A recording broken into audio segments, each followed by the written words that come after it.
महाराष्ट्र में महायुति की सरकार बनने के बाद से एकनाथ शिंदे का कद कम करने की कोशिश की जा रही है। नतीजों के बाद से सीएम फडणवीस ने शिंदे सरकार के कई फैसलों को पलटने का काम किया है। संरक्षक मंत्रियों की नियुक्ति में भी शिंदे गुट की अनदेखी की खबरें सामने आई थी और अब एक बार फिर सीएम फडणवीस ने शिंदे सरकार के फैसलों को पलट दिया है, जिससे महायुति के अंदर की टूट खुलकर सामने आ गई है। तो क्या है पूरा मामला, जानने के लिए देखिए ये रिपोर्ट। महाराष्ट्र में महायुति में पर्दे के पीछे चल रही राजनीतिक हलचल चरम पर पहुंच गई है। सीएम फडणवीस और शिंदे के बीच पड़ी फूट की खबरें तो पहले से ही चर्चा में हैं और अब सीएम फडणवीस ने शिंदे सरकार के कई फैसलों को पलट दिया है।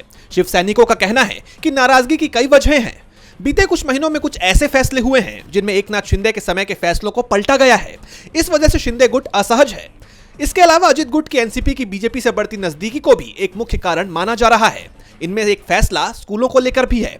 शिंदे के शिक्षा मंत्री ने फैसला किया था कि सरकारी स्कूलों में पढ़ने वाले बच्चों के लिए यूनिफॉर्म सप्लाई के लिए एक अलग से एजेंसी बनेगी, लेकिन अब फडणवीस सरकार ने इस फैसले को पलट दिया है। इसके अलावा भी कई ऐसे फैसले हैं जिन्हें पलटा गया है, जिसके बाद शिवसेना के एक नेता की तरफ से कहा गया कि ये बदलाव एक तरफा तौर पर किए गए हैं। इस बारे में हमारी सलाह नहीं ली गई। बीजेपी के नेतृत्व में हमारा महत्व ही नहीं रहा। पहले ही इन फैसलों की वजह से दोनों गुटों के बीच मनमुटाव देखने को मिल रहा था और अब संरक्षक मंत्री के फैसले ने शिवसेना और बीजेपी के बीच इस दरार को बढ़ाने का काम कर दिया है। दरअसल फडणवीस सरकार ने नासिक और रायगढ़ जिलों में प्रभारी मंत्री नियुक्त करने का आदेश जारी किया था।